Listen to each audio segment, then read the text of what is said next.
All right, good evening. This is our regularly scheduled meeting for the Community Preservation Committee for Wednesday, December 22nd at 7 p.m. We are meeting remotely pursuant to the governor's executive order of March of 2020 as extended by legislation, allowing remote meetings to be in compliance with the obligations of the open meeting law. Members of the public can follow along by first finding the agenda for tonight's meeting, which has been duly posted at our town clerk's website, which has our Zoom meeting location. We are meeting by Zoom. Pursuant to the rules and regulations, we'll have a roll call vote in order to ensure that everyone on the committee can hear and I can hear them, as well as staff. And all votes today will be by roll call. You should have all materials that have been provided to you. There is no participation by the public. This meeting is just a meeting of the participants of CPC. So first, I'll check with our staff members. Cecilia Sinchuk. Yep, I can hear you. And Christian Wright. I can hear you. Okay, so now we'll do our roll call. And I'll do it by last name alphabetically. Barnes. Here. Crocker. Here. Dermody. Present. Dorfman. Here. McKnight. Here. Zimbone. Here. And Chair Peter Fingator here. Not with us presently are Chris Gersel and Reg Foster, who we hope will be joining us shortly. Let me start with Chairman's updates. And I think the one update, many of you may have already seen this because you're on the mailing list from the Community Preservation Alliance. So this is the one update that I have, which is that, well, actually I have two. One update that I have, which is that we got notice that from the Alliance that they're, as part of Governor Baker's bill of, there was an additional distribution of in connection with the distribution of the state's FY21 $1.5 billion surplus, there's an additional $10 million that was allocated to the CPA trust fund. So we have not gotten notice as to what that would actually turn into in terms of dollars and cents for us. But if we wanted to do a back of the envelope, we had a $79 million distribution in November, which netted us $1.2 million. And Laura is the banker here, but I think that that would end up being about 15% or 0.015. But it seems to me that it would add an additional 10 million, would add roughly another $150,000 projected to be to our distribution. So that looks like we're going to have a distribution of 1.3 or 1.4 million, 1.3 or $1.4 million. So that's good news, especially given the number of applications and financial demands that are being placed on us in connection with this funding round. Okay. The next update is that Gene McKnight and I appeared before the Park and Rec Commission. Recording Secretary Kristen Wright would probably note that in the record. We updated the Park and Rec Commission regarding our efforts to amend and update the community preservation plan for the CPC. And I think that was good to put a face behind our efforts. And what I want to do is kind of, I made a reference to the fact that we have this kind of pretty focused area of work that we want them to do. And so as I'm kind of going through this exercise, I realize it's best to kind of give that to them after, so they don't kind of say a little bit of what is this. So I kind of explained what we were doing, what the document is, where their parts, where the parts of the plan that they should be addressing. And I've very recently created a document, which is a cutout, which I think Rick asked, it made a request or suggestion that I create that document or recreate that document. I created that kind of cutout. So it's a 2 or 3 page document that we'll send now to Park and Rec and ask them to provide the data, update the data, goals, and factors for consideration. Okay. So I guess continuing with that, that actually took probably, what, Gene, 15 minutes? It's probably like a 15-minute, right? It's probably what it was, Gene. Pretty quick. Yeah, I suppose so. I guess I was there about a half hour. Okay, told. half an hour. But it was pretty, there to be recognized and that sort of thing. So yeah, so it was so we kind of turned it over quickly. So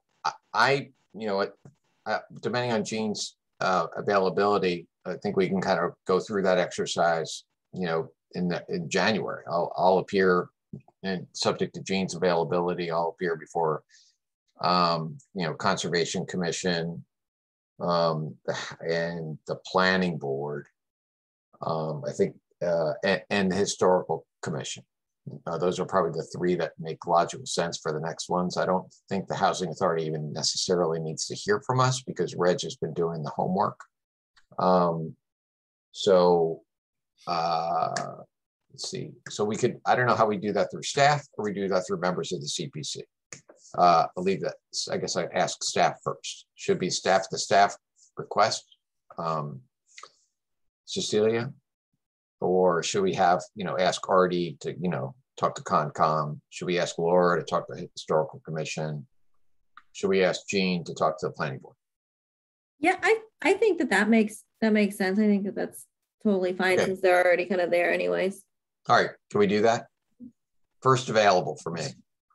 Okay. I'll show up whenever, as long as it's after 6:30 or 7.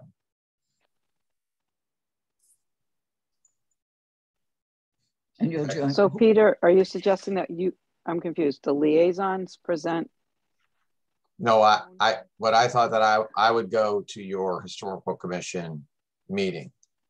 Great.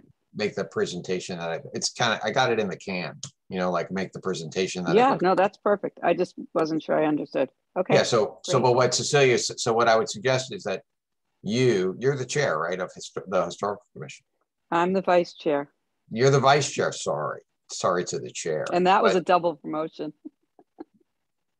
You leave truck someone. Okay. I did.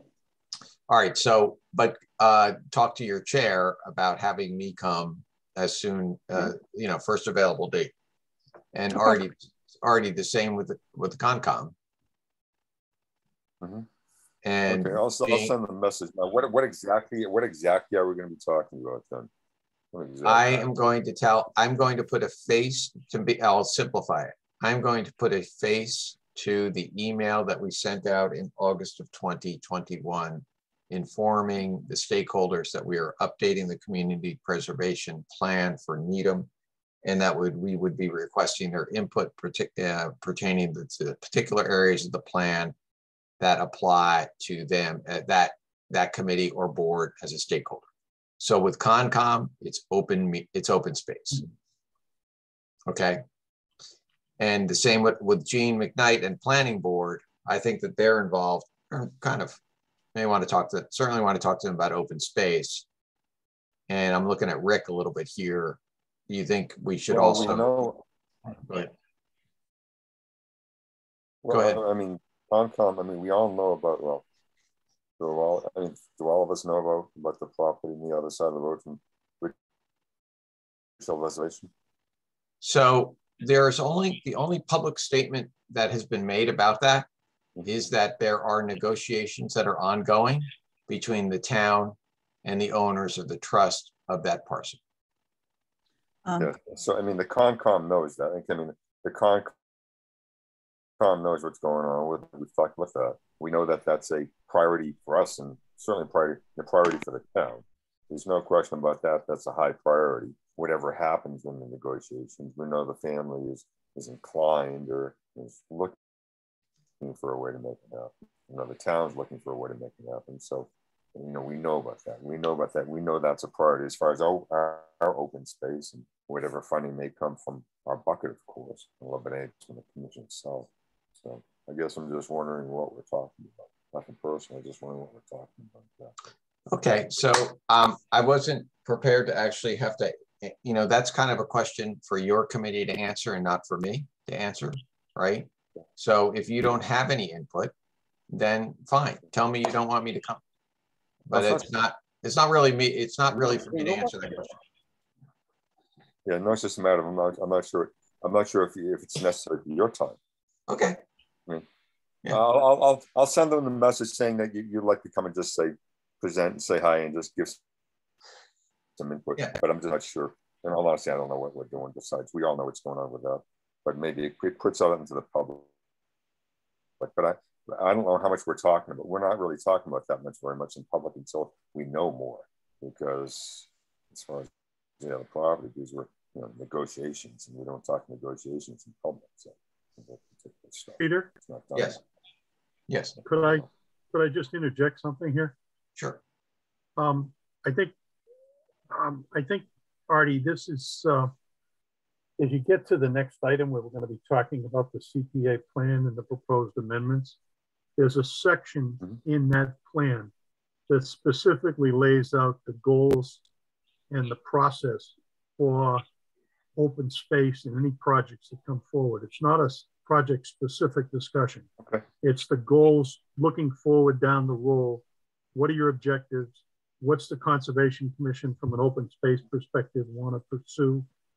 And you can read through it, and when we get to it, you can look at it. But what Peter does is he takes out that one section on open space, and it's kind of a relook at the plans, goals, and objectives that were written back in 2014. And if they need to be updated, they're updated. If they don't, then you guys have a very easy job.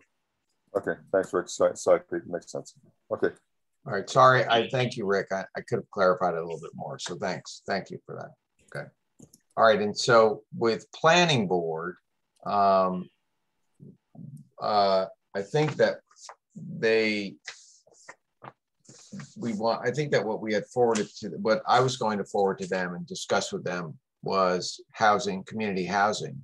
And it may be that they want to look at other areas as well. Nothing precludes the planning board from weighing in on other things. But I think community housing actually is something where it's kind of a natural fit in light of the fact that you have a special committee going on dealing with the issues of housing and zoning in the community. So that's where I would, that's the kind of cutout, if you will, that I would focus on, which is community housing, part of the CPA plan, which lists what the community need is, what the data is, what the goals are, and what the factors should be in analyzing or addressing any request for funding under community housing. And again, Gene, if you're of the opinion, or anyone else in the community is of the opinion that we should be pushing the planning board to look at other parts of the plan as well, I don't have a problem with that. Okay. Okay. Okay. And then Laura, historical commission is kind of easy. It's, you know, that same questions, right, with respect to the funding, what the priorities are for preservation of historic properties and artifacts. Okay, good. All right, so again, just to reiterate, first date available, I'm available.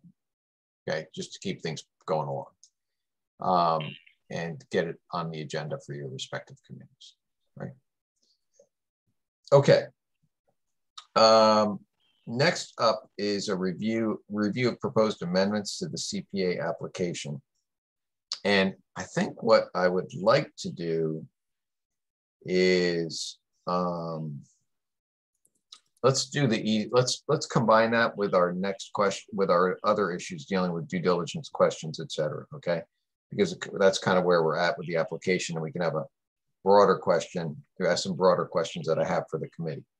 But what I think what I'd like to do, which is a kind of a clearly defined subject, is review of the proposed amendments to the CPA plan. And so what you should have in your packet is a red line document that Rick Zambone and I have each taken a cut at, where we looked at pages 1 through 12 of the plan, which is kind of the general provisions of the plan, the data provisions of the plan.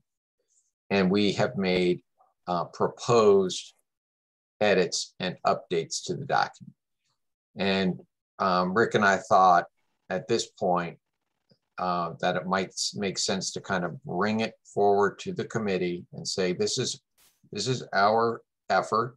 It's still, we would still like everyone else's input. I think Rick characterized it in his email to me as, it still needs a lot of work, but this is our, first effort. And so, Rick took a cut at it, I took a cut at it, and now I thought it was good to put it before the committee. I don't know that we needs to go through the red lines tonight, but I think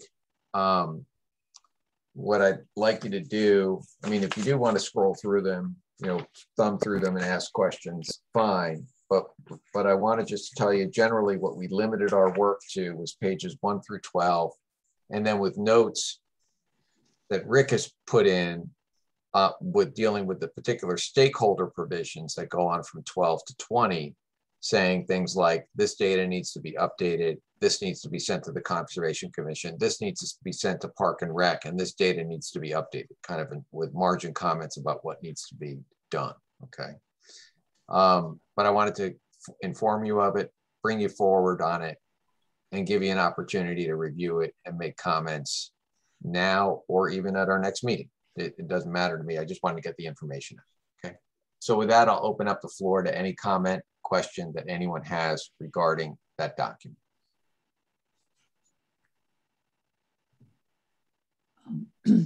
And the document we're speaking of is the redlined community preservation plan update. Correct. So, yeah. I like very much the inclusion of the appendix on the spending over the years. However, I think one thing that people are interested in is how much has been spent on recreation and how much has been spent on open space.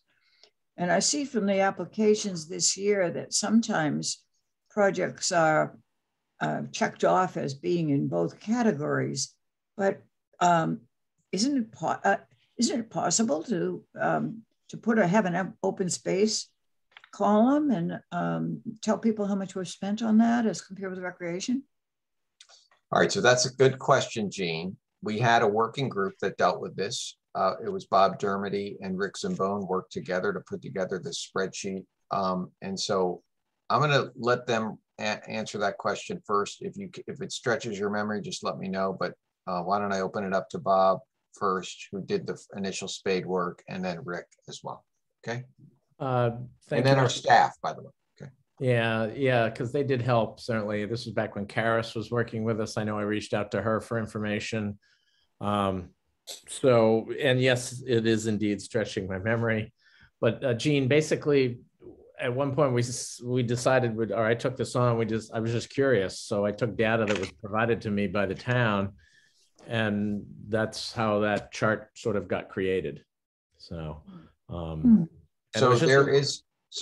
there are other documents around, including we have a complete exhaustive list of every project in the 15 years that we've had, now I guess 16 years that we've had CPA that of what we funded.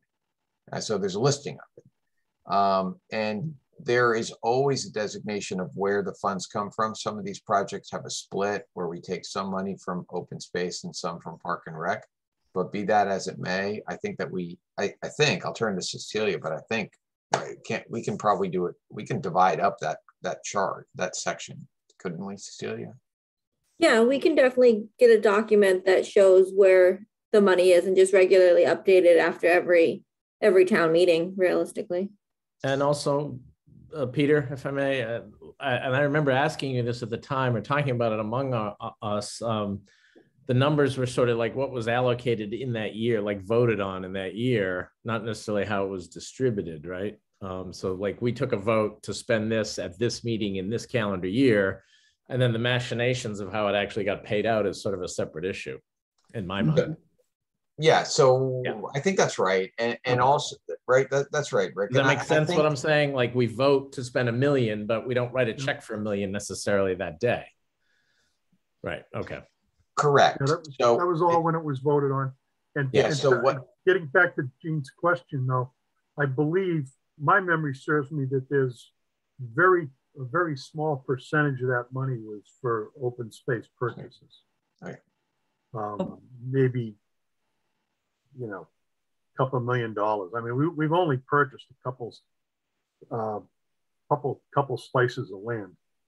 Well, but we have used open space for some, we've done a little bit of split. I think we've used some open space money to I think we've used open space for things other than straight out acquisition. Okay, because it can be used. I don't have the act in front of me, but it can be used basically to maintain or improve open space as well. I think it was passive recreation, Peter, that would be like walking paths or things like that might have been designated under open space. Yeah, but that's okay because the applications designate that and we would fund it that day. Like our warrant our votes, our resolutions say where it's going to be, where the money's going to come from. So our resolutions detail that. So it's there and it's available.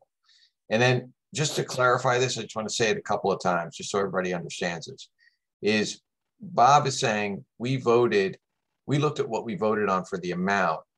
And what that means is we have projects that were bonded, the pool and the town hall, that we voted the full amount that was going to be paid out over the life of the bonds, right? So the bonds could go for 15 or 20, or how long would they go for, Rick?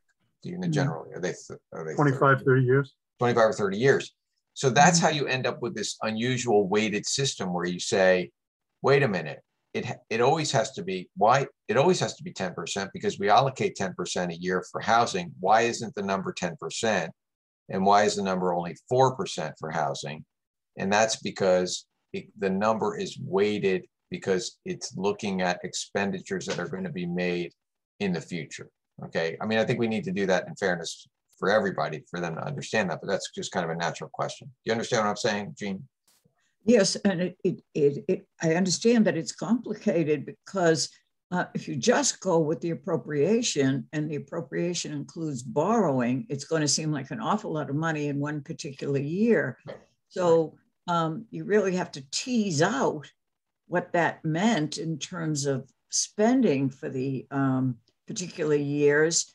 But then that gets a lot more complicated than just using the appropriation data. Yeah. Well, you could do it it's a different kind of view of the financial, right? You can do an appropriation viewpoint, or you can do an actual check writing expenditure viewpoint. You could do that. Yeah, Peter, if I could, there's one other, just to give an example. Let's assume for the sake of discussion, we would approve $6 million for Emery Grover in next May. That $6 million would show up on the historical preservation in 2022. Right. It wouldn't show the financing or anything like that. It's when that $6 million is voted on and approved by the committee in 2022. So otherwise, then you have to factor in the interest and the carrying charges and all that stuff. And it was just simplified this way. Whether it's right, wrong, or indifferent, that's how it was done. So just to give an example. But it also helps us to get a perspective on it. So Laura has her hand up and let's hear from Laura. Well, I don't know how helpful it is, but there is under approved projects it has the projects approved, but it doesn't give the expenditures, but at least it's a really clear table of what was approved by bucket. Not been updated. It only goes through 2010. So that could be a helpful thing for people. Where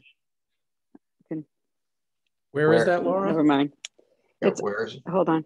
It's on the town's website. I don't know. Can you see that or not? Yeah, let's not. like, we don't, that's just, it's on the website. Is that what you're saying? Town website, town government, CPC, projects under, there's 2 projects under consideration and approved projects. And that is listed under approved projects. And it's Okay. So a simple chart. So if that can be updated, that might be somewhat helpful. okay, so let's, Yes. all right, so let's, we'll put that on staff's, list of looking at and see what we can do to update that, or I get a response back. Okay, so we have a couple. Yeah, I found what you're talking about, Laura, and we can work to update that and make it not 12 years old.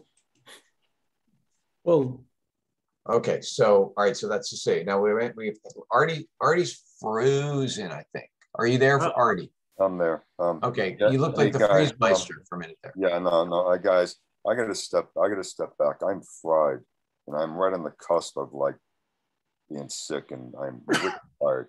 And so we have a quorum. I need to step back because I am just totally fried right now. Okay, all right, Artie, I'm sorry that you're not feeling well. That's fine. Yeah. That's okay. Take care of your health. It's best. Okay. I'm sorry, guys. I'm just like, that's fine. Okay, I'll talk to you guys later on. I'm sorry, man. Okay. Take care of yourself. Yeah. All right. Okay, so we do have a quorum, right? Yep. We have a quorum. Okay. Hand up remains with Mr. Dermott. Bob.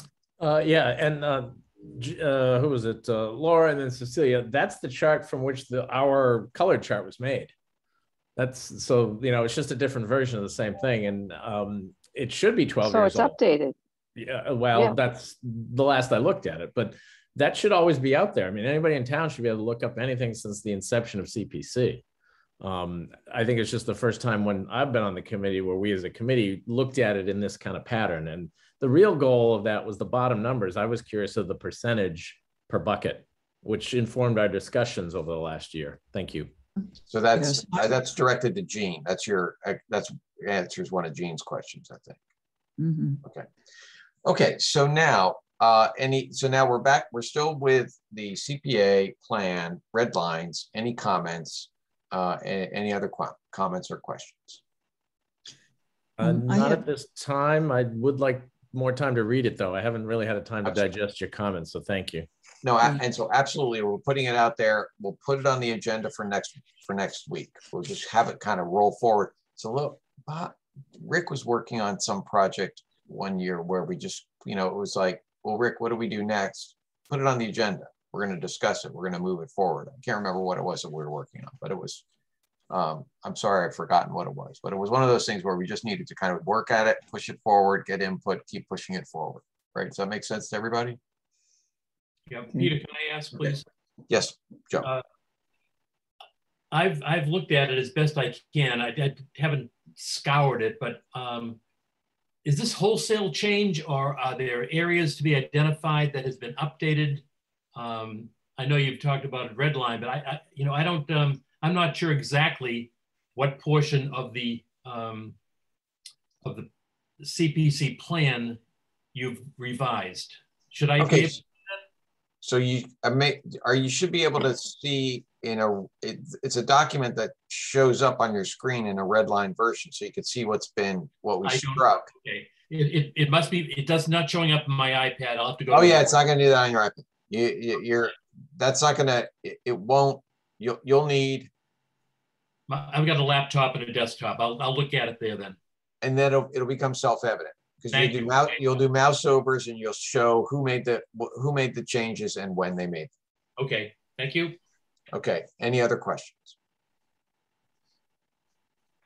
Peter, when did we say would take this up again? I just feel like we need to keep rolling it forward. So if we want to take it up next, just put it. Well, I would suggest we put it on the agenda for next month for our next meeting. Next meeting. Yep. I'm open to suggestions on that. See, sure. Whatever you folks think. Okay. Okay. Okay. Peter, once you get the sections back from, say, Park and Rec and the housing group and whatever, you could just roll those right into the document. We could continue to review them and move forward. So, and so I think my hunch is that we're going to get things back probably from the Housing Authority first, Park and Rec seems to be talking about, they were asking for time. So but yes, you're right, we'll roll it forward. And then at some point we've got to turn it around and give it to the select board. And Yep. So we'll should also give the finance committee an opportunity to weigh in. So that's another thing I want everybody to understand. So what Rick, we want to feel like we've given this a good look through, especially pages 1 through 12, before we turn it over to select board or before we turn it over to FinCom. We kind of want to do our homework. So that's something to consider. Okay. Okay. Peter, yes. At some point, we're obligated to have a public hearing on this. Oh yeah, that's right. Absolutely. Yes. So I think what we'll just go through, why don't we treat it a little bit the way we treat our applications? So we'll get input from the committees and boards, and then have a public hearing. Right. And then we can vote. All right. Okay. All right. So now, let's see. Next is, I'm going to take this a little bit out of order again. I think we have one matter that still is a question of eligibility. And then what I'd like to do is we can turn it over to questions of due diligence. Okay. So first question is eligibility, high school tennis court. And that is application 2023-07. And they have submitted, there are two applications that have been amended. One of them is with Cricket Field and one of them was with the high school tennis court. Peter, could we have someone share that document? Okay, so those, were those, yeah, okay. Sorry, I thought that you received those. I'll just put it up on the screen. Screen, yeah. Yeah, I'll share, just give me 2 seconds. Thanks. In a preemptive due diligence, I went to visit the tennis courts. And a little funny story. Since last time I went to those tennis courts, they were in the lower parking lot. So I'm dating myself a little bit, but I found them. And they are indeed of need of repair. And I'm not really a tennis player. Do you know how old they are, Kristen? Like Chris was telling me they probably got done when the high school got renovated. I think that's accurate. Yeah. Which renovation? Yeah, well, I'm a little older than that. So fair question, Rick. Seems like we've done it a few times. Yeah.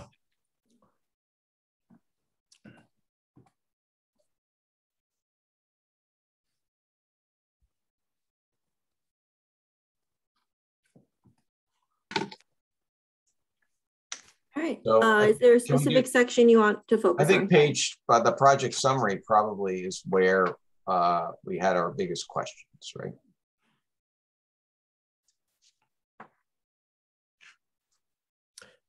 If I may, Peter?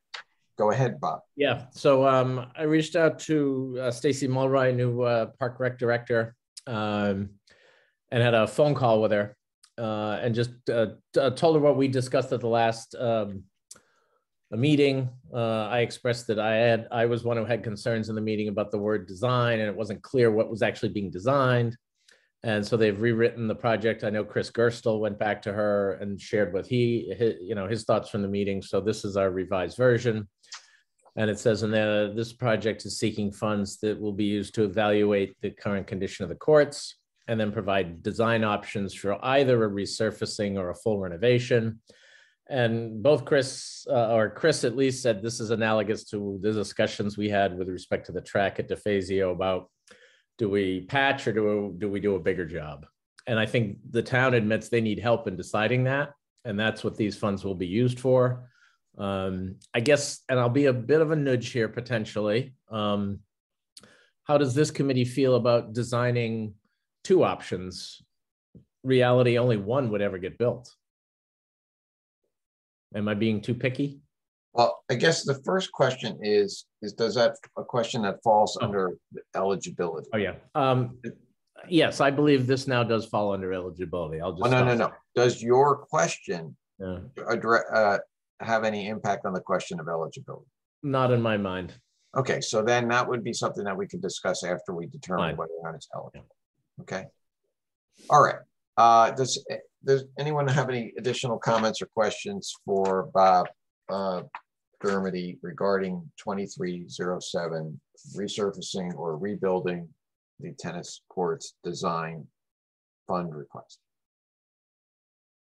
Peter. Yes. It's Rick. Yeah. I'm much relieved. This is a much better application than the first one was, and it spells it out perfectly. And I think, you know, this makes our decision on applicability a lot easier. So I would make a motion that this project be approved for applicability.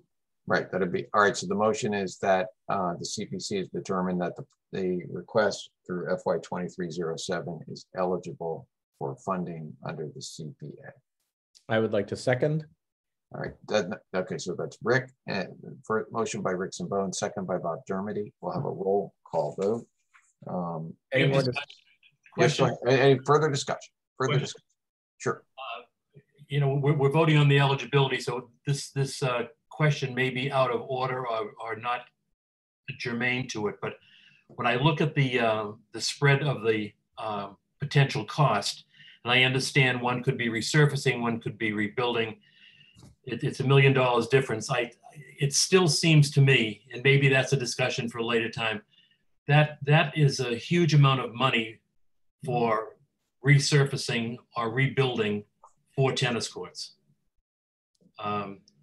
4, I believe. Is that right, Bob? Or is it 6? 4? No, it's 4. You know, I guess I'd like to see the details. Once the application comes through, that number just jumps off the page at me, and I question how much research went into coming up with that. And I could be guilty as charged here, but to be determined, I guess, going forward. All right, it's a good placeholder question. Excellent, actually. So we got to keep that in your sight going forward, Joe. Okay. Yep. It's important. Yep. Okay, I had a couple hands up. One was Jean McKnight's and the other was Laura. We'll go with Jean first. Yes, I agree with Rick that this revised application is much better. It gives, even though it's a range, it gives total project costs, which it hadn't previously really. And it gives a better explanation of the project. But what surprises me, I just don't understand, it's called the high school tennis courts, but the applicant is the Park and Recreation Commission. Is this property under the jurisdiction of the school committee? And if so, why isn't the school committee the applicant?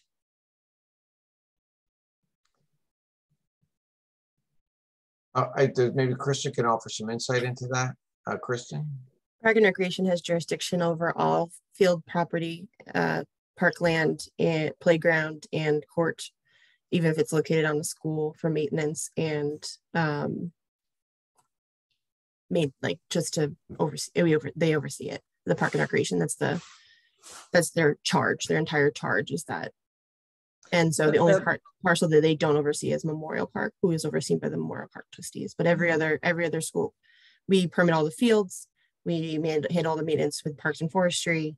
We collect user fees. The school committee has nothing to do with the actual outdoor facilities. But if I could follow up, even if Park and Recreation Commission has the responsibility of maintaining these recreation facilities, still isn't the land in the jurisdiction of the school committee. And don't they have to, wouldn't they sign off in some way or? So I don't know that goes to the question of eligibility. Perhaps it does, but it may go more to the question of, I guess it's the question of whether or not the proper applicant is signed and whether or not they have control. But here we have Park and Rec has site control, and that's usually the test. I guess I think of it very legalistically, you know. No, but that's fine. Who has jurisdiction over this land? Is it, you know, the select board? Is it Park and Rec? Is it school committee? All right, I'll entertain that question, but I'm not sure it does go to the question of eligibility, but maybe we can, with some further insight from Mr. Barnes, we can help. Go ahead. Well, you're right. It doesn't go to the question of eligibility. Yeah, so don't expect any insight here, but I will say this may be similar in some ways to the funding of the renovation of the Newman Playground, which is on school property, is adjacent, or any other playground like that. I think that Park and Rec has jurisdiction over that in much the same way that they would over the tennis courts. Okay, I'll just add one. All right. I'll look into that further just so that I understand it better. Yeah, let's do that, because my recollection is that in the past there have been some recreational facilities that were and for funding, the request for funding was by the Needham Public Schools, and it may be something that was not. Maybe I'm wrong about that, but I thought that Needham Public Schools made some applications, but I could be wrong about that. Well, let's put that aside. We can figure that out when we're doing our due diligence, okay? All right, so further questions, comments regarding the question of eligibility? Laura. And it's just a quick comment. I'm probably stating the obvious, but the more information we get on these applications up front and the more we have in our due diligence questions would save some of these questions, in my opinion. Okay. All right, that's a good point. Okay, so let's have our roll call vote. Barnes. Approve. Aye. Aye. Now Artie Crocker has left the meeting. Bob Dermody. Yes, approve. Laura Dorfman. Yes. Okay. Jean McKnight. Aye. And Rick Zimbo. Yes. Okay, and the chair votes aye. All right, so then that brings us next to the review of our due diligence questions and further discussion on our review of our due diligence questions, and then we have further discussion on all applications of 2023. But that's kind of our general catch-all provision that we put into the agenda this time of year, which is kind of like update any information that you have regarding any of these and any questions that you have regarding it. So I think that's how we do it. Is that right, Cecilia? So right now, that's correct. Okay, so right now we're going to turn to our due diligence questions. Do we share we share the screen for due diligence questions? Okay. So can I make a suggestion? And Cecilia, can we go to the document, the additional document that just lists all of the additional due diligence questions? The project specific ones? Yes. Yep. Let's go to that first. Because that one is one of those. Does anyone have any additional questions and different thoughts? Bob Dermody, yes. Yeah, the title of that document is Project Follow-Up Questions upon determination of eligibility. So this is meaning we've determined they're eligible. Now we're moving into our due diligence phase. Fine. No question. Thank you. I answered it myself. Okay, good. That's good. All right. So now, can I be yes. I'm sorry to be a thorn on the side here. Cecilia, what is the date that you sent these out? Because I had them, but I can't pull it up in front of me on my own computer. Monday, I believe, the 20th. Monday the 20th. And now, Cecilia, what is the name of the document that the follow-up? What is that called that we're going to look at first? The one that I have open is Additional Due Diligence Questions FY 2023. Okay, and so what I'll do is, I admit it was a little bit of a bare bones, document, so I just put in FY 2023-01, and so I'll just remind you as we go along which one it is. Okay, so let me get my list. Okay, so if you want to start discussing on the first one, I can type the names of the documents as you guys discuss. All right, here I'm going to, okay, good. So now FY 2301 is the Needham Housing Authority's request for the property existing conditions report and the property survey. So Mr. Chair? Yes, sir. Yeah, what's, just to clarify, there's 5 items, but 2 of them have been crossed out. What does that mean? Is there a significance to that? Yeah, so what I had done, this was kind of, again, organic document, but I looked at that, this was my effort. And so then I looked back at your effort and said, well, wait a minute, they kind of deal with the detailed project timeline in these generalized requests. And there's also an analysis of the basis for the project costs that you basically have already asked that question. So I did a rough effort at not being duplicative.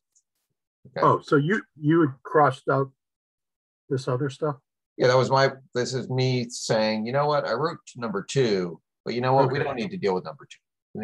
It's already in your request. You already did that as part of your general request. Okay. Right. But Rick, if I could just jump in, we've already sent a document, Rick, Chris and I worked on. As you know, Cecilia has sent it to the Housing Authority for the first 4.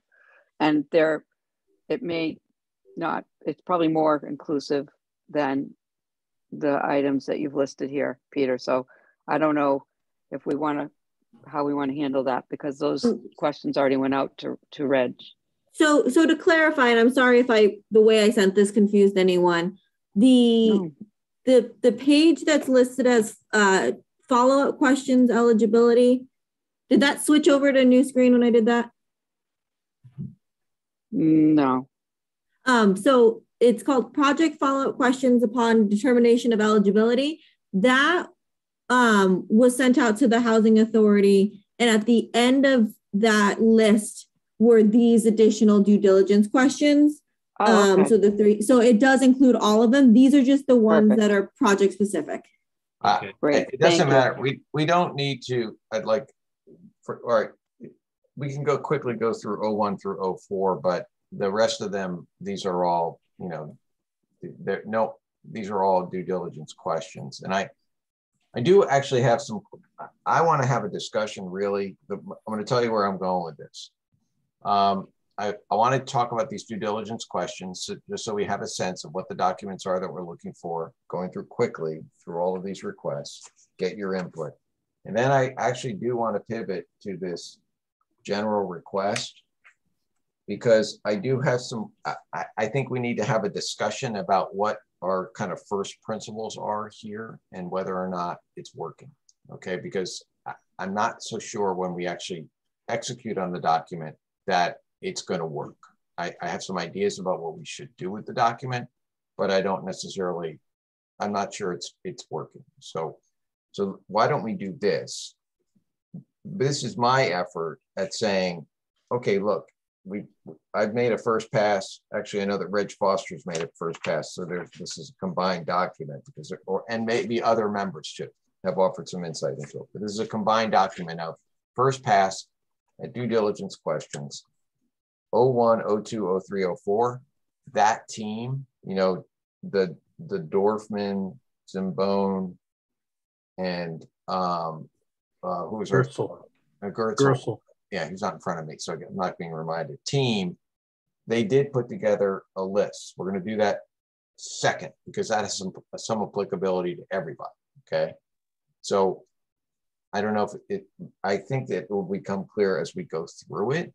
But my goal in going through this document right now is, hey, these are general questions that are due diligence questions for each of these requests. Do you have any further input? And especially if you're a liaison, take a look at them, see if you have any further input. And what we normally do is get the this document, you may add to it as a liaison, send it independently to Cecilia, she'll bundle it up into an email and send it out to the applicant with respect to each of those. Okay. So is everybody on the same page with me on this? And so maybe it'll help to actually skip 01 through 04 and go directly to 5. Okay. And so 5, there again, this is, I'm being very kind of, I'm not doing a lot of editing of things that come in. If there's input and people have questions, they get transcribed, they get put on the list. So with Emery Grover, all of us on this committee may be exhausted by it because we know so much about it. You can see that Reg did a fair amount of work here. To be honest with you, he's new to the committee, fresh eyes on it, asked a lot of questions that all of us already probably know the answers to, or we know where to find them on the documents. But that's where 05 is, okay? So 05 is the Emery Grover proposal for funding for $6 million. And those are 8 questions that are put together through a combination of Rich Foster and me. I think I had 1 or 2 of them in there. Okay. Peter? Yes, sir. Yeah, one of the things that I think we ought to, as a committee, keep in mind, we've been assuming all along that our portion of this would be bonded.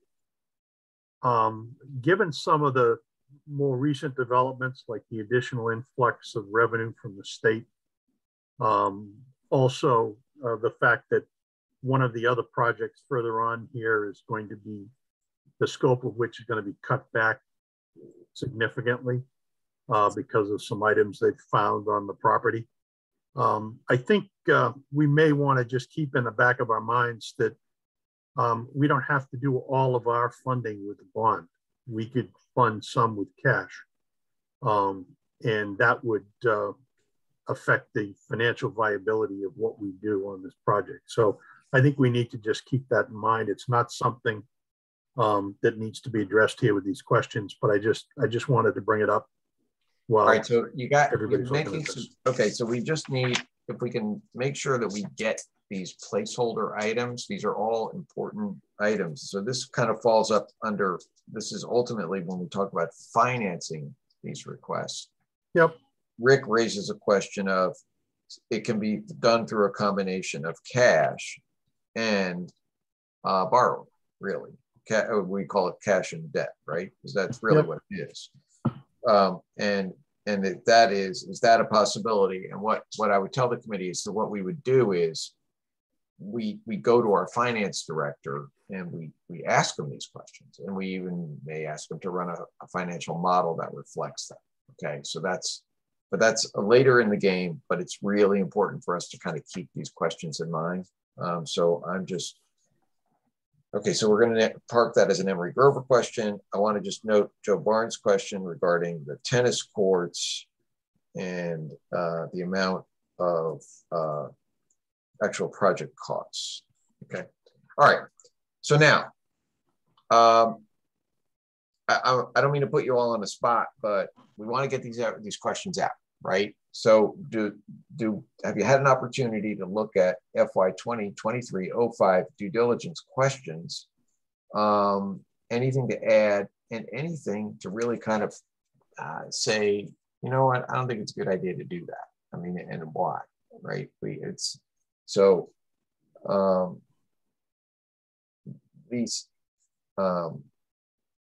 The questions seem fine in their form, and but anyone have any input or insight with respect to that? And again, well, so Dermody and Barnes in particular.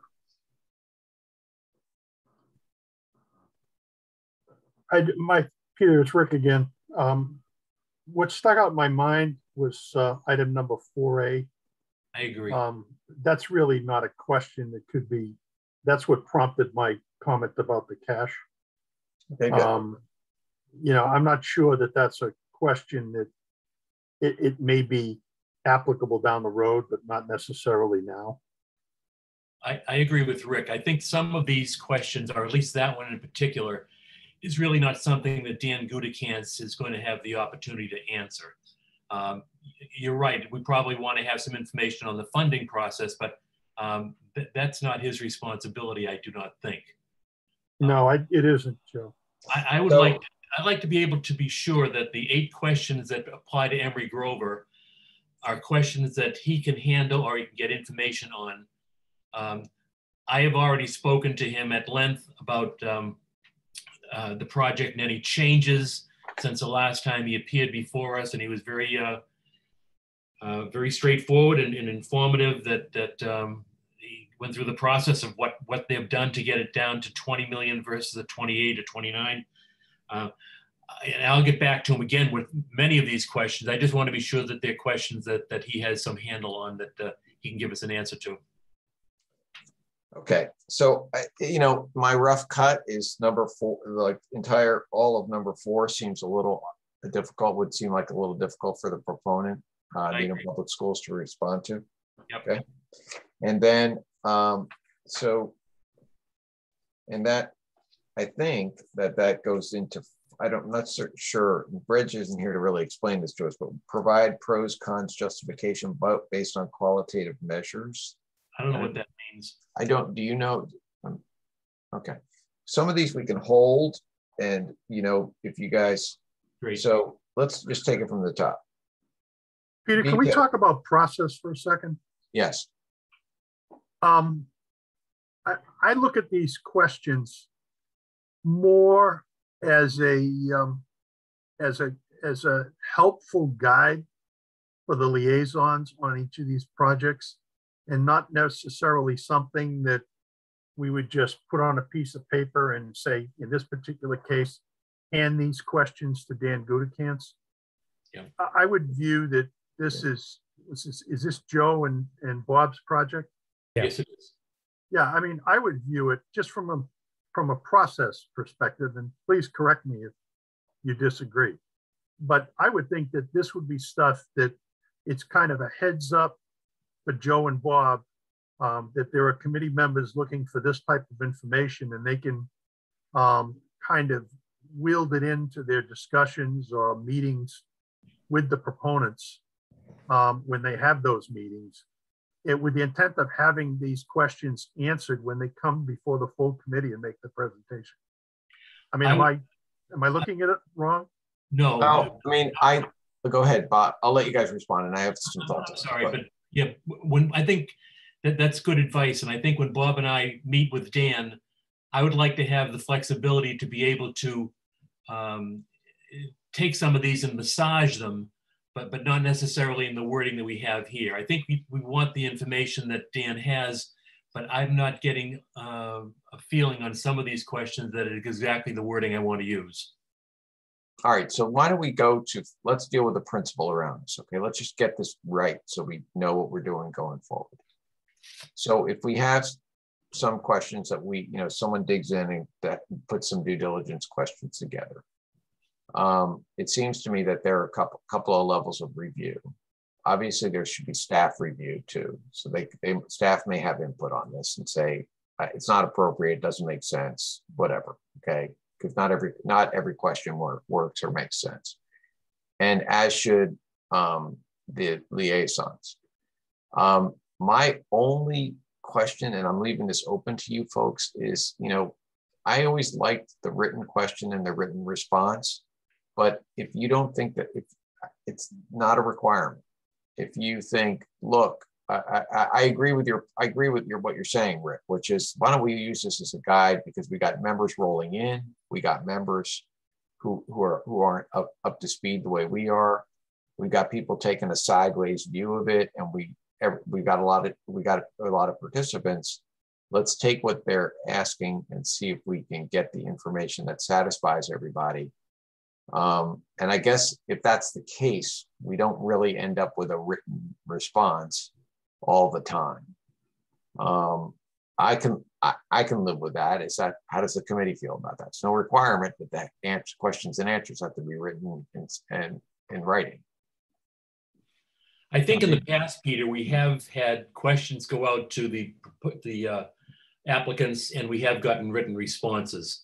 And I think that's a good idea so that we're not then editorializing what we thought was told to us. Okay, but the issue then becomes this, that you, Barnes and Germany, and this is, I guess this is fair, which is Barnes and Germany now have to look at this and say, hey, we need to edit this. And then we can, so we can put it in a writing that it makes sense for us and we know isn't going to alienate the proponent. And we know also is going to be information that the proponent can answer. So is that, do the committee members feel comfortable with that? I know I do, because when I put together these due diligence questions, I'm kind of throwing a little bit of the dart in the wall, and I'm trying to jumpstart the process. Sometimes there are some specific things that I would like to have answered, but I'm really just trying to jumpstart the process. And if the liaisons themselves actually did all that that kind of due diligence questions for each one of the projects that they were assigned, that would also make me totally happy. All I want is coherent questions with the due diligence effort kind of jumpstart. That's all. I mean, that's my first principle in the whole thing. Okay, Germany. I think we all have to agree as a committee that we're okay with this for all projects, not just this one, obviously. But also we work for the town of the townspeople, right? So we have to ask questions that they want, that we think they want answers to. I think that's our job. If the proponent doesn't have it, that's fine. And they can say that. But I think we, sometimes have to ask the hard questions. That's the point of this process. I think the townspeople rely on us to sort of vet these. They're asking for $6 million. What are we getting for our money? That's an excellent point, and that's actually one of the things that I've said in the past is we want to ask the questions that are going to be asked on the town meeting floor. We want to ask those questions first. The big one, as best we can. Exactly. Yeah. Right. Okay. But again, I'll comment. Yeah, this is a good process that we're working together. I don't envision Joe and I calling up, Dan and reading this verbatim. That's not the point here. It's the key pertinent information that we think will be critical on the floor of town meeting. Okay. So now, all right. So does that answer all right. So Laura, you have your hand up, and then the question that I have is, how do we feel about that process? But Laura, your hand is up. So thank you. Just really quickly, I mean, obviously, scope has to be a factor here, and size, and we can't do a one-size-fits-all set of questions for these projects. And so just having some flexibility with that in mind, I think is what we're going to need, because we don't want to, otherwise it's going to get really hard, I think, and not move us forward.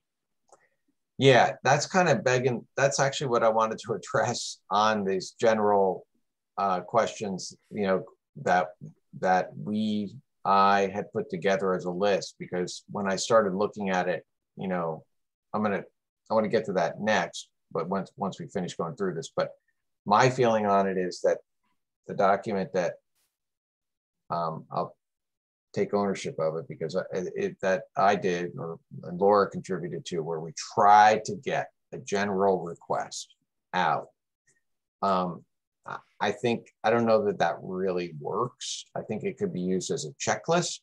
I think it could be used as a guide for things that you can draw from, but I don't think it's something that, I don't know, and having gone through this exercise, it seems to indicate to me that it doesn't really work as a, hey, here's your first request for documents.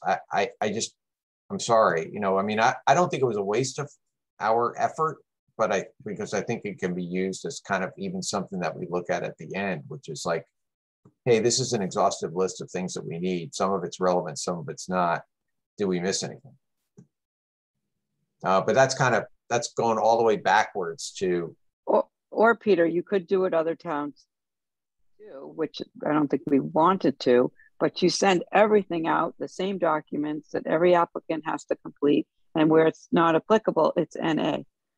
And then you just get one set of everything back, and you go from there, and we don't have to have this second step. But that, that changes things a lot. So maybe that's something we think about for next year's, next cycle. All right, so now we're kind of combining the two discussions, but I think that that's okay. I have some, all right, I think that we might as well, we're combining now the discussion with the general and the specific, and that's fine, but let's start that. So we're on to that. Rick, your hand is up. Yes, sir. I just to kind of clarify, if based on the way we've operated in the past, we usually wind up going through 2 or 3 iterations of questions as these projects, go through the vetting and we go through our due diligence. There are a number of questions, and I can think of just the church projects that Joe and Bob and I all worked on. I mean, we must have had 3 or 4 different set of questions that showed up over the course of the months before we got to town meeting. And that included questions that we got during the public hearings. It included questions that other members thought of as we were going through the process. So I find this stuff to be very helpful early on. I would, my only reason in asking the question is that I would like to suggest that these are good questions, but allow the liaison from the committee a certain amount of latitude to kind of go through the questions, maybe follow up with the person on the committee who actually put these questions together as to whether it should. What I don't want to do is just see this list of questions get sent out and we're asking people to respond. And I'll just use this one. I continue to use this one as an example. But number 7, are there other historic preservation building projects being considered for future funding? I'm not sure the proponent is going to be able to answer that question. And I think that creates a little bit of a problem. If we have that question, then fine, then we ought to go, maybe perhaps, we know there's none in this year. Maybe there's something in future years. But I'm just uncomfortable with sending just a list of questions without particularly if you're the liaison working on the project, them having more input. I understand the idea of getting the questions in writing, which is I'm totally in agreement with, getting the responses back in writing. But what I don't want to see us do is just to generate a list of questions and then send it over without the liaison having a little bit more input as to how this moves forward. But that's just my 2 cents. I think it's excellent. Some of it has to do with the fact that those due diligence questions, we, as a committee member, we individually start raising questions about projects that are questions that we need to work on internally, including, so Rick, for example, you first raised this, which was financing of Emery Grover. Is it going to be cash or bond? That's a due diligence question in effect about the Emery, right? So, but we need to park that. We need to put that in a parking lot, and it needs to be something that we deal with as a committee. I think that the question, are there other buildings that are going to be funded? I think this project is a project that should be advocated by not only by the Needham Public Schools, but by the Historical Commission. So we need to know if I think we know the answer to that, but we need to know a commitment from them. This is a significant amount of money. We need to know from them, this is it, or it's this plus that. We need to know what's on their agenda. Now, that's not a question for Dan Gudenkamp's. But that is a question that has to be dealt with in connection with our due diligence. I think we know the answer. Let's make sure we know it. Let's make sure we get the answer. And likewise, what is the net? What is the impact of the $6 million on our CPC, on our CPC capital plan? It's not a question for the proponent. It's a question for us to be looking at as we go along. Sure. Right? And Peter, I agree with you 100%. But just a specific example there is, are there other historic preservation building projects being considered for future funding? Well, we've got a lease that's coming to a close on the building next to Greens Field there. I forget the name of it, but that's a historic building. That lease is about to close within the next 5 years. The question becomes, what's the town's plans for that building? Are they going to try and restore that? And how does that fit into this whole project? Stephen Palmer. What's it called? Stephen Palmer. Stephen Palmer, thank you. All right, so we have to kind of put that in the parking lot, and that's something that we should be discussing and some information that we should be getting in connection with our deliberations, right? We don't. Right. And I'm just saying I mean, you got them in a parking lot. Eventually, they're going to have to come out of the parking lot and onto the main highway. But right. You're right. Okay. So the message, so they have to understand that the proponents and the liaisons have to understand some of this stuff is for our internal discussion. Some of it is to be answered by the proponents. And they just have to, everybody knows what they're doing on this committee, very experienced, exercise your discretion. And because ultimately the liaisons are responsible for the due diligence. Ultimately, I mean, we can do group think and group talk, but ultimately your responsibility is to do the due diligence. So you want the question to be different? Fine. You think town meeting's going to ask a different question or a better question, get it out there. Okay. Okay. Is that okay with everybody? I think we're all kind of saying the same thing. Yeah, I do. Okay, good. All right, good. All right, so now, and I think that, I mean, do we want to go through each of the lists? It's up to you guys, but or do we want to say, does anyone have anything else to add? Does anybody have general comments? And I can do that with respect to each of them and go through it quickly. With the liaisons kind of responding probably primarily with respect to each of the particular applications. I think that may make sense. How does everyone feel about that? Peter, I would just say that with a few key people not here, is it something that we might want to push off till next meeting? So we're trying. I think we have a meeting. I want to turn to our staff about that. We got a couple meetings in January. And we've got the housing authority wanting to come. I think we were going to talk about having the housing authority come in January. We had asked for the housing authority to return their information by January 3rd. Okay, so let's just go with, yes, Joe. Peter, I would like, and if Bob would agree, I would like to have us refine the questions pertinent to Emery Grover and get them out to Dan in a timely fashion, which would be next week.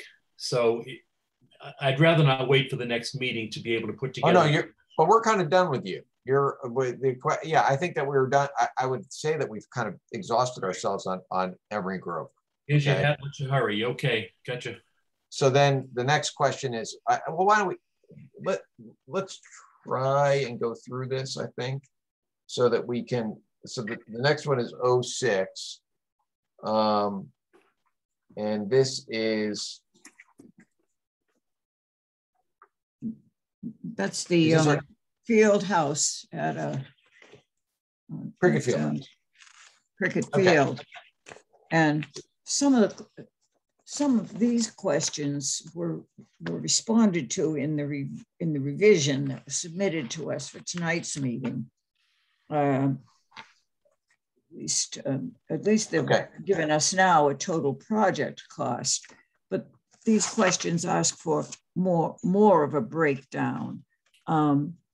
Back of the envelope estimate of the costs for design and construction, and you'll be seeking. So it doesn't really say that. So I suppose we do want to find out if the actual construction is, it looks like it's 1.8 million, according to the revised application form. Do they expect to get that all from CPC? That's the question. That's number one under 06. And then provide a copy of the 2012 feasibility study. I think that's a very good question because the application refers to that they're applying for funds for a feasibility study. They already did one in 2012. You want to find out, well, what didn't they learn in 2012? Why does this need to be done again? And how will the $550,000 be used? Will there be an outside consultant? That's certainly a worthwhile question. And number 4 is kind of a follow-up to number 2. Is it your expectation that you just see VA funds to implement the recommendations?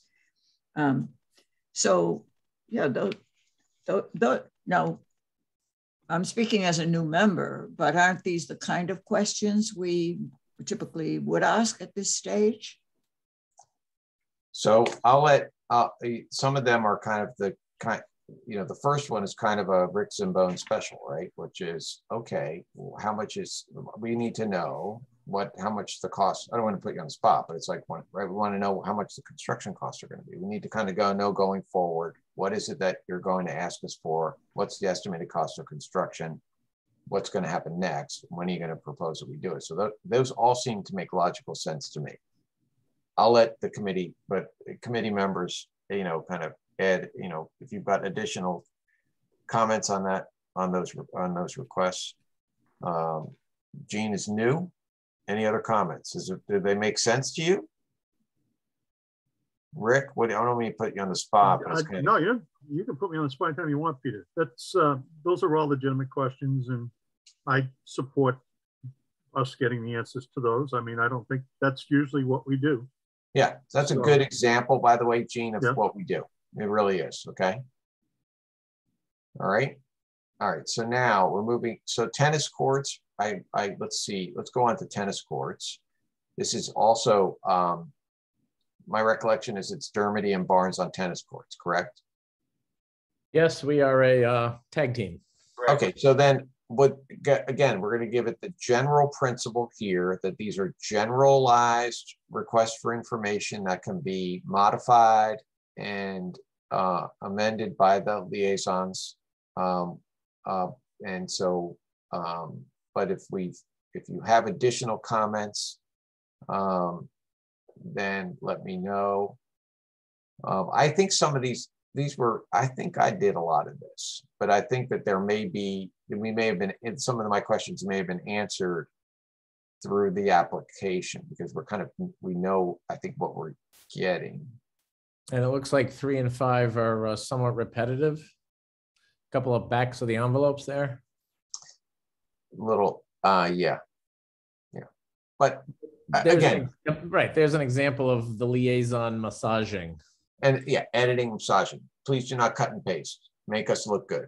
Okay, That's what you want to do. Do us proud. Yep. That's what we're all about, Peter. Do us proud. Trying to make Peter look good. Make Peter look good. As difficult as it may be. Yeah, I think based on our experience and good working relationship with Park and Rec on other, design, maintenance, rebuild projects, I'm confident we can work with Stacy on this one. Yep. Can we throw in there the question that Jean has, which is, or just to make sure we run this to ground, which is, okay, this is it's primarily, another way of looking at it is it's primarily for the use of the high school. It's not. Kristen's waving me off. Not true. Okay. All right. They have lovely signage on the fences explaining how to use the courts and it does. Oh yeah, I learned a lot. Okay, good. There you go. All right, I got my answer to that by Kristen without even just raising an eyebrow and shaking her head. Okay, good. All right. Any other comments or questions on 07? I think we should, as a committee, go out and have a round of tennis at the end of the year. When is it? Okay. All right, good. I will gladly get a tennis instructor on the court for you. All right, so now I see that Claxton Field is off. Claxton Field has been, we're pulling the application for Claxton Field. It is being, at least for this year, it is being pushed back based on some potential testing that we will need to do. Okay. So now we're going on to 09. Can you elaborate at all, Cecilia? We did preliminary borings and the results were not positive, but we did not test them. And so we are engaging a risk assessor right now to determine our next steps. Thank you. If you remember, Bob, that's the site of the former landfill. I'm not that old, but I have heard the stories. Yeah. Well, Okay. I played soccer there as a boy, so hopefully everything's okay, Cecilia. All right, so next up is our boat launch.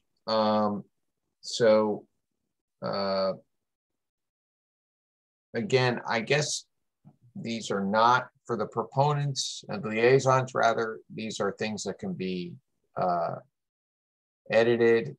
And so some of my I think that these were for the most part my questions, because my recollection, part of it was driven by the fact that my recollection was that we had given some money years ago, I think before my time, where there was design funds that were allocated for the boat launch. And then, but now it looks like the town internally is doing the design. I don't know if maybe our staff can tell us if the town turned back the funds or what happened with the funds. But that's kind of an open question that I have, because people are going to ask that question. Finance committee is going to have that question. Yeah, whose project is this? Cecilia, who's our liaison on this? Hold on. 9 is Reg Foster. Okay, so Why don't we skip over because Reg's not here? Okay. And real quick to clarify, so I'm on the same page. And just to think of next steps before we get much further, what I can do is I can send the general follow-up questions that everyone has to all of the applicants and CC whoever the liaisons are and say they will communicate with you on any follow-up questions. And then I'll send this email out, or this finalized list out, to all of us here. And then the liaisons can just take those questions and run with it. Can we deal with that next? Because I want to have a discussion about that. Can we just let's just go, we're almost done. Okay. I want to, because I know we're working a little backwards, but I want to go to that generalized list last, okay? All right, so boat launch. All right, so now we're on to Walker Pond. This was Laura and Rick's project. Yeah, it's kind of a unfortunate and sad thing to bring up, but Tony with Delgado was he's been working on this project. Has someone been assigned to carry forward with this? Do you know? Yes, Tom Ryder, who was the assistant town engineer, is currently the acting town engineer, and we've started to brief him on this project. Okay, because and the questions are really asked here, but there were 2 projects that were previously funded. One had to do with the installation of, and it had to do with the source of contaminants entering the pond, and one of which was the installation of a sewer line and the tie-in down one of the roads, and the tie-in of those sewer lines into the individual homes. And I want to believe there was like 9 or 10 homes. Laura, do you remember? I think it was 9 or 10. But anyways, there were just a few that hadn't tied in. There weren't 9 or 10 that hadn't. I think it was a much smaller number that hadn't. Yeah, I think, and that's one of the questions here is that I believe it's here anyways. You know, who is not tied in, and what's the plans for them going forward? And then the second item had to do with the work that was designed and planned by the Conservation Commission and the engineering group to develop some type of a catch basin to catch stormwater runoff, and also to put some type of a flower bed there to help filter. We don't know the status of that. And before we move into the cleanup, We need to make sure that that work's been done. If there are any additional testing that was done for the water testing of the inflows and outflows into the pond. And that was one of the things that was supposedly being paid for by someone, not us. So if we could just, Cecilia is the acting person, the person I should be talking to about that, we should talk to? Yeah. Okay. And Rick, the question about the tie-in is not listed in those 6 questions, so I don't know. Okay. If we want to add that or not, or we know we know. We know, that's fine. You folks should be, wait a minute, let me just interrupt. You should be adding, you have a deep knowledge of the project. Okay. This is just, my effort or Rick or Reg's effort. Okay. So there may be other, it's the same principle applies with you folks. Yep. Okay. I'm just doing this for the benefit of those who know absolutely nothing about the Walker Pond project, because we were involved with it before. The other aspect of it, if you remember, we had some discussion at the last meeting about what other towns have done with respect to pond cleanup and how that's handled. I went back through the Community Preservation Coalition website, looked at all the projects that had to do with cleanup of ponds and lakes. And in fact, nearly all of them address the use of raking in the cleanup. A number of them do in fact do chemical treatment to help clean up the pond. Typically though, it's mostly the hydro raking. The use of chemicals in almost every instance has to be cleared through the Conservation Commission before it's allowed to be used. So I think that's one thing that we should ask, is if this has been vetted through the Conservation Commission and have we got their approval. And then the other thing is it a one-time chemical application or is it a multi-year chemical application? And based on the research, most of the time, probably 90% of the time there was chemicals applied, it was a one-time deal. There was a couple instances where it was multi-year application with the maximum being 3 years. And when they did apply that 3 years, they had to come back and re-request after 3 years if they wanted to continue to do it. Apparently they want to do it on an ongoing basis. So that's just based on the research. That was a question that was brought up last meeting. So I just wanted to kind of put that out so that if anybody has any additional questions, they can ask. Yeah, so my recollection is that the application was a multi-year plan. The initial Walker Pond application involved a multi-year plan for application of the chemicals. So I think that's why I asked the question. And so, but I'll leave it up to you folks to follow up through that, or if I think that's going to be a question on town meeting floor. Oh, absolutely, yeah. I also think that there's going to be a question on town meeting floor with respect to, now that we're digging in on due diligence in this, is related to the private ownership component of this pond.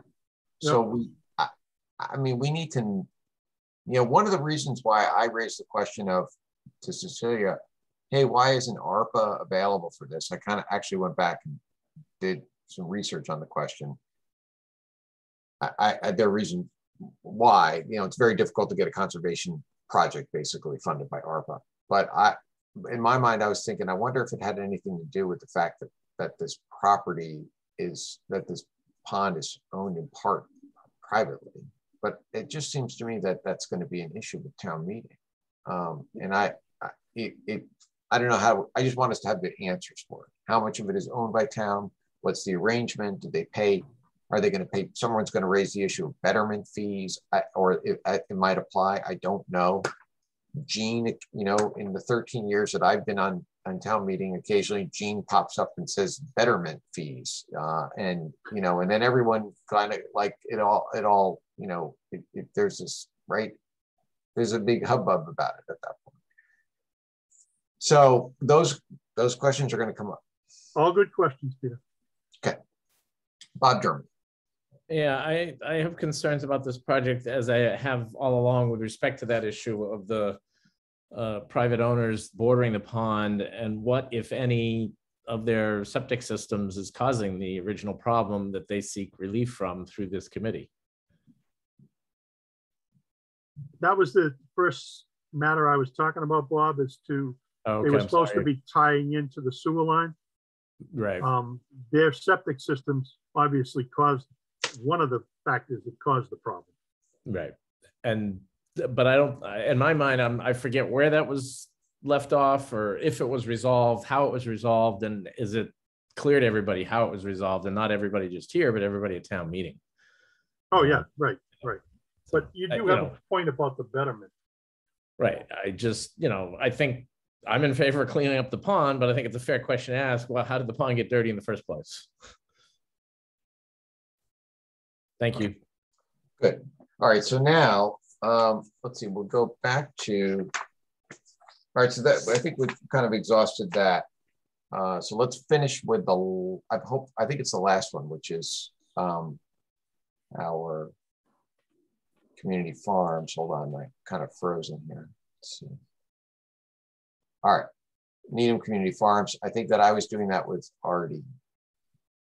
I want to tell you with respect to these questions, some of them, these are questions where we know the answers, but I think that these are questions that people would ask at town meeting. Like, who's NCF? What's their relationship with the town? Are they on town property? Do they have a contract? How does this work?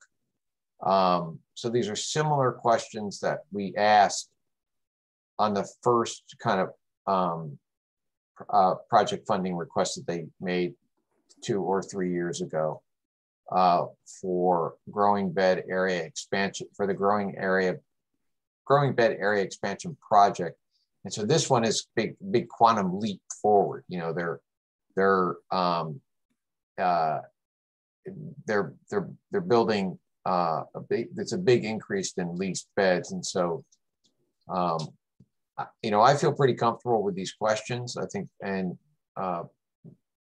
to ask of Needham Community Farms. But if you folks have any insight, additional questions, or anything where you say, hey, I don't think that makes sense, you know, but just let me know. But these are essentially the questions that I would feel comfortable sending out. There's some nod to Reg Foster's work here too. So, you know, I was pretty deferential to, you know, when people were putting the work in front of me, they made the effort, going to be deferential. So those are included as well. Any input, any comments? So I think they're a good list of questions. Peter. All right, so you give me ultimate, you know, so you're going to give me discretion to edit and send them out, right? Are these yours? You got the latitude. Okay, so now, all right, Gene McKnight. My only comment on that is the answer to number 2, that is explain the relationship between NCF and the town, is explained in the answer under item number 5 on the application. Is the property is owned by the town of Needham under the jurisdiction of the select board and licensed to the Needham Community Farm. All right, good. Thank you for that pickup. Very helpful. Yeah. And that's a good I mean, they have a typical license agreement, you know, it's, as you said, a contract. All right, good. But you might want to get a copy of it. Oh, that's a good point. I'll think about that. Okay, that's a good question. And a good comment. All right, anything else? That was a good pickup. Yeah, I just also, in looking at this before, I wondered, wow, they want 150 of them. That seems like a lot. I'm just not sure is there a need for that many of these planting beds? Yeah, so that's why, yeah, I mean, that's a big part of the due diligence questions, which is, okay, are you 16-fold increase? And so we got to give them their opportunity to make their presentation. Joe Lacorn made the presentation 2 years ago, and I want to tell you, it was pretty moving and pretty compelling stuff, if you recall, right? We talked about food insecurity within our own town, the role of Needham Community Farms. I found it all very powerful, and I found the work that they do really powerful. But we're going to have Joe in, and we're going to ask him that question, right? It's a big leap. Are they going to be able to staff it up? Are they going to be able to do it? Right? It's a good question. Okay. All right. So that is it for the specific one. So what I wanted to do was turn, I'm almost done. I know it's getting a little late, but we're almost there. And my comment is on the general questions that I brought up from the beginning is, so for me here, let's use me as an example. For Joe Lacorn, Needham Community Farms, I have a hard time seeing the benefit in sending all this list of general questions as is to Needham Community Farms. I think that there's questions in here that are helpful, but I also think I don't know that I think it'll raise more questions and become more confusing than it's worth. I think that it could be used as a checklist. I think it could be used for me to draw in. I don't think we need to get the deed to the property. We don't need to get inspection reports. I mean, there's a lot of stuff in here that we could use as a due diligence checklist on the back end.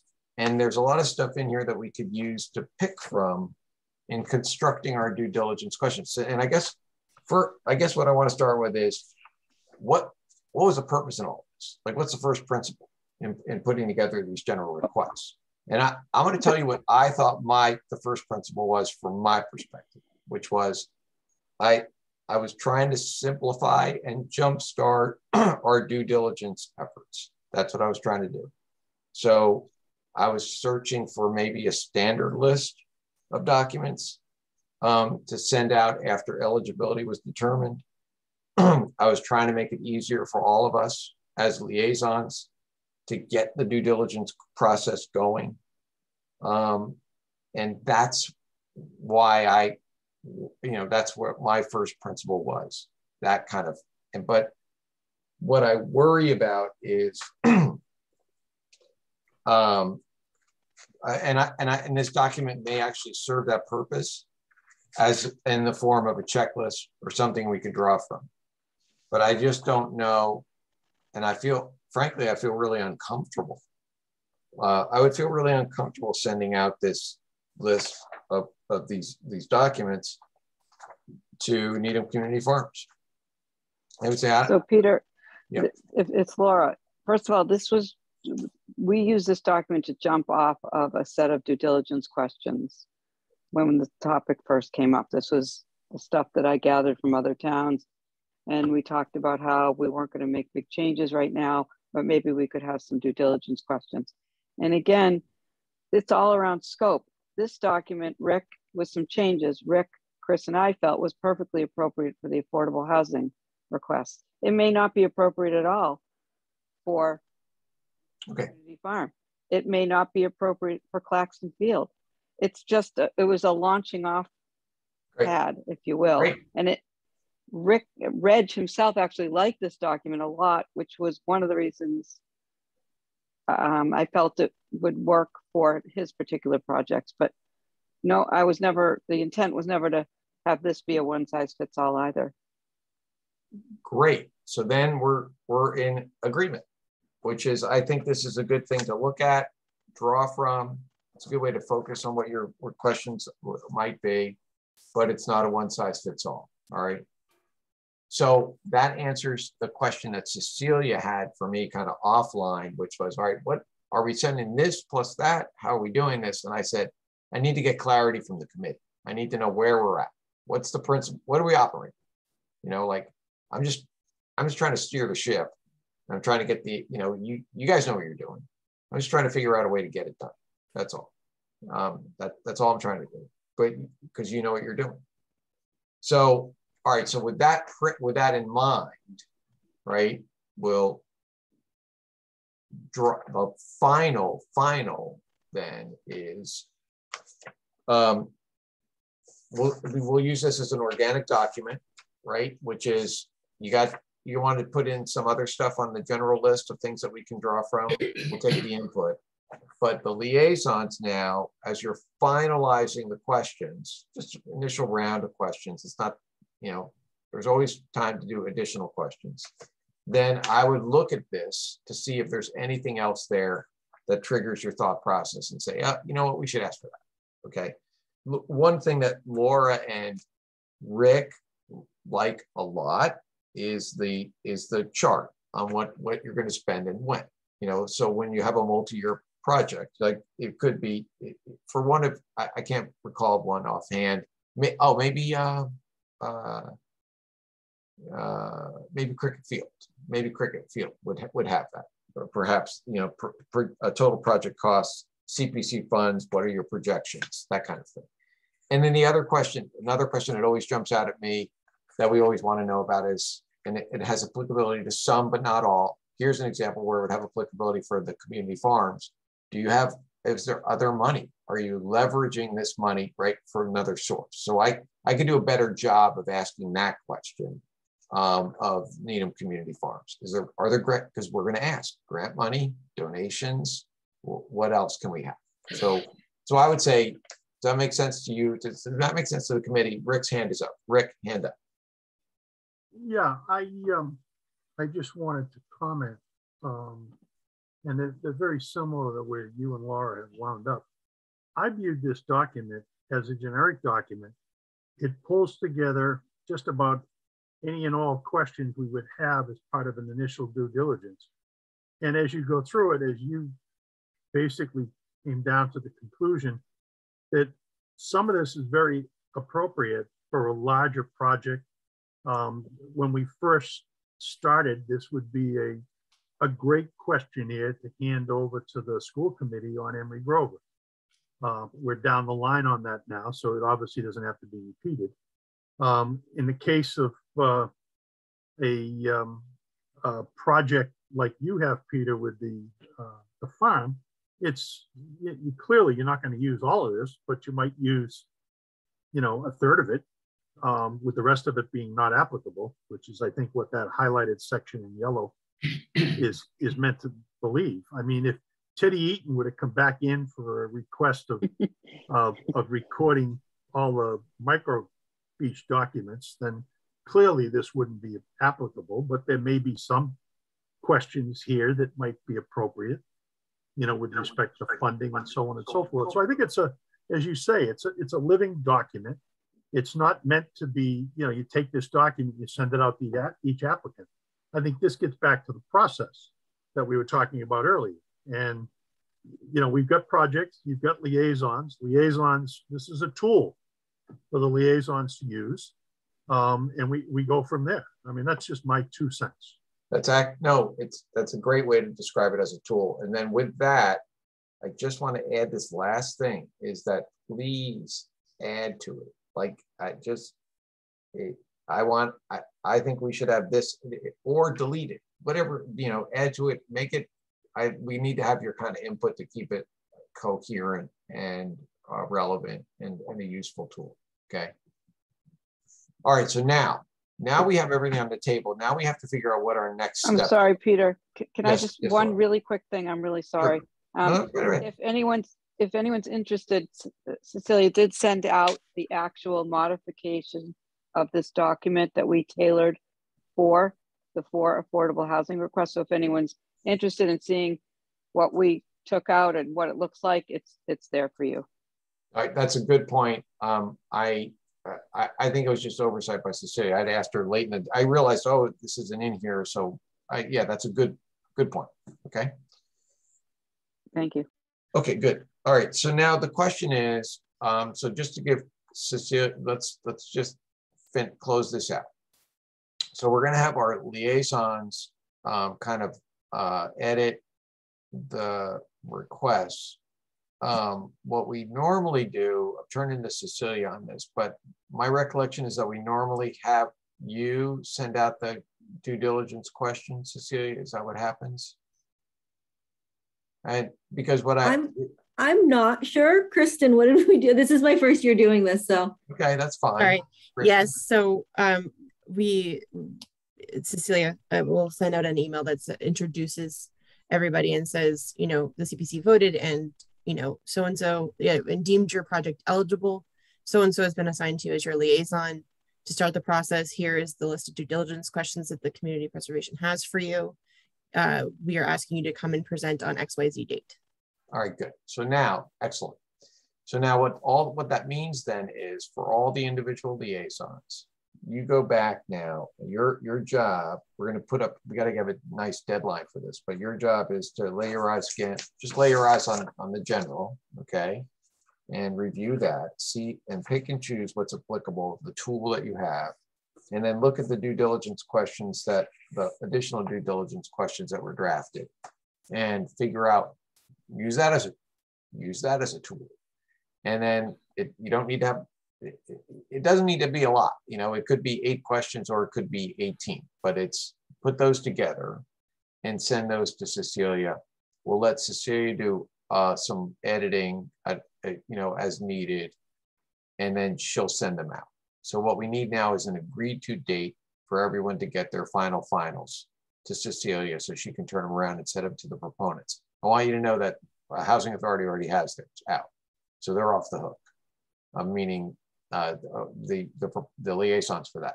So what do we need for, what's a good deadline? What do you need? I mean, now we do have the holidays. What's workable for us in terms of in terms of the timing going forward?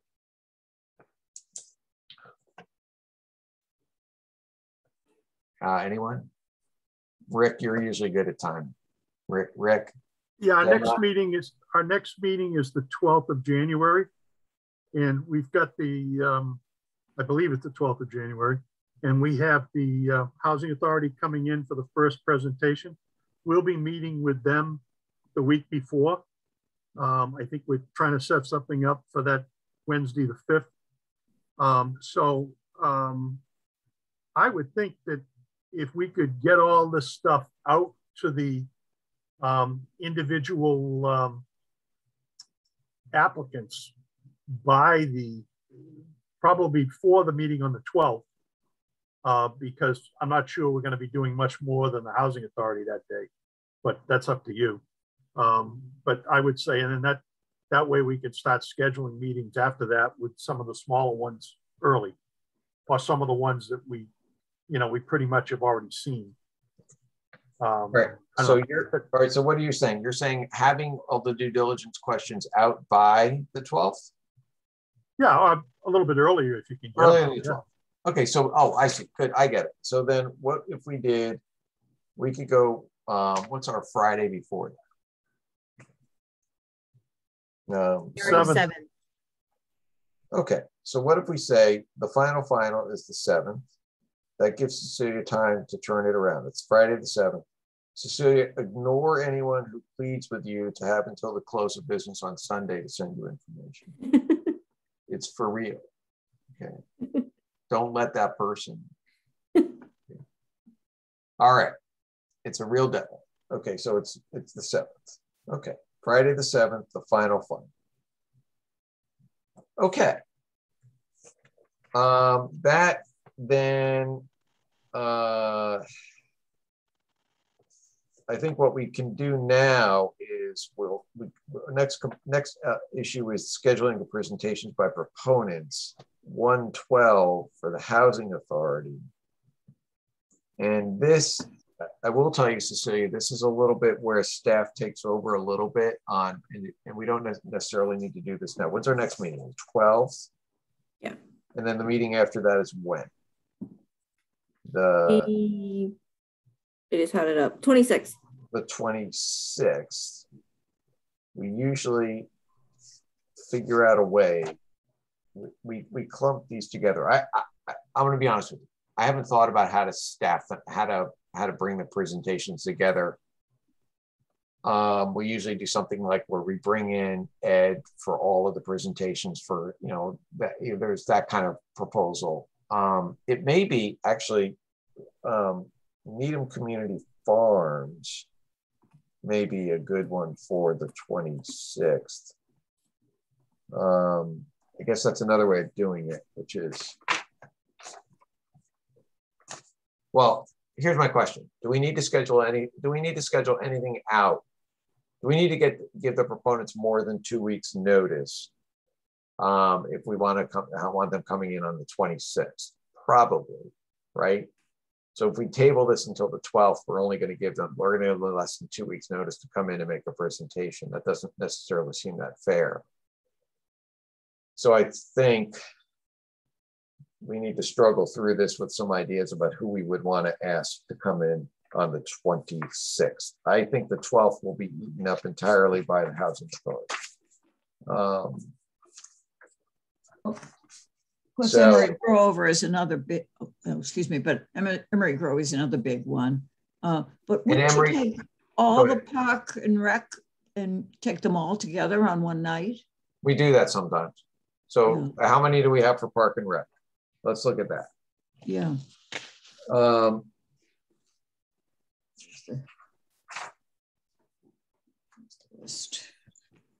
Okay, there.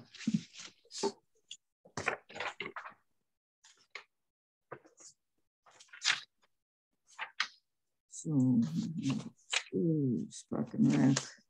So we've got 06, and that's the Claxton. The cricket field, and the 07, which is the high school tennis courts. So that's 2 for them. And then the other one, Claxton Fields, was withdrawn. Now Park and Rec and DPW jointly are talking about the boat launch. But that in a sense is Park and Rec. Walker Pond, Park and Rec is listed as Walker Pond also with DPW. That's a little separate. So I guess there's 2 that's strictly Park and Rec and 2 that are Park and DPW. Now my memory is now being refreshed. We usually load them up early because they're usually always ready. Mm-hmm. Isn't that right, Kristen? We usually yep. So we'll bring them in on the 26th. And we say, all right, you present to us on 06, 07, 09. I don't know if 10 is going to be ready. I would put 10 on the side burner for a minute, but it's 06, 07, and 09. Does that make sense to, I want to hear from staff on that. Kristen, you're on Park and Rec. What do you think? So the other battle that we have on Wednesday nights is, of course, the beloved FinCom. So it's just a matter of making sure that everybody can be here and not at FinCom. On the 26th, the FinCom meeting is legal services, municipal parking, select board and town manager, and then townwide expenses, which is usually electric, light, and gas. So I am in both of those, but I don't think I'm actually needed for the second one. I'm only really needed for municipal parking. Okay, so we can schedule out, I think that we can at least schedule out the 12th and the 26th that way. How do we feel comfortable with that? And then on the 12th, we'll revisit and schedule out the balance. I'm going to tell everyone this, we don't normally do it this way. We usually end up I think we end up working it through, but I'm usually, the committee ends up being a bit of a spectator in this, because you guys are balancing you guys are juggling your calendars and knowing internally who's available at different times. But so then, but I think for purposes tonight, so that everyone gets adequate notice, we can feel pretty comfortable what we're doing on the 12th and the 26th. And if there anything that needs to change, we'll deal with it on the 12th. How does everyone feel about that? Yes? Good. And these are just, Peter, these are just the initial presentations, right? Yes, sir. When is our public hearing? Well, we usually have the public hearing in March. Second March meeting is generally. Okay. It's far so off. That gives us plenty of time. It does, but you know what? Yeah, I know. Okay. I can work with Kristen to make sure that the applications we have proposed for the 26th will be available. And then we can come up with a preliminary schedule and bring it on the 12th and work internally with what we know is happening on other Wednesdays and bring it on the 12th to see if you guys are all set with that. Yeah, we usually don't have a lot of, we usually go, yeah, sure, whatever you think, just bring them in, that's good. I like that. Yeah. Isn't that right, Kristen? Is that kind of the way we do it? All right, so we got a hard deadline to get those due diligence questions out and on to get everything to show you on the 7th, okay? And if you don't have any input, she's going to exercise her discretion and send out what she already has. Okay, I think that's the way to leave it. But I actually don't want to let you off the hook like that. Just we really need your input. Okay. Okay. All right. So let's see. We have minutes of meetings from way back in August. So if we have Jean, who's going to not be, I don't think Jean was on the committee. She was.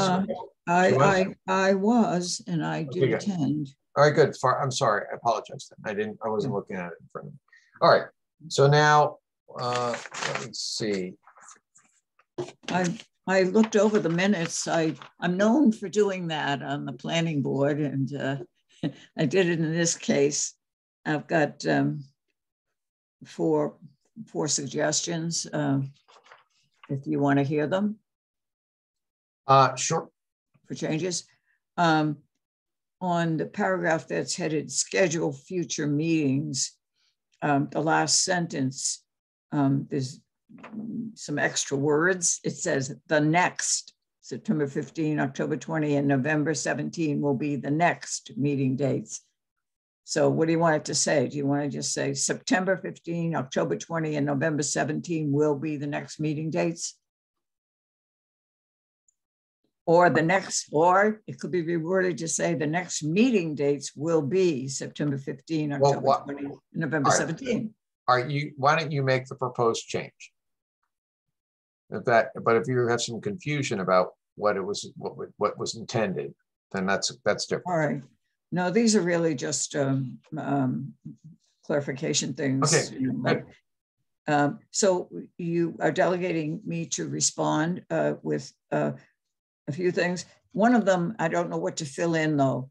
Under revisions to the Needham CPC plan update, Ms. Dorfman asked if there was a deadline for the feedback from the other committees on the CPC plan update.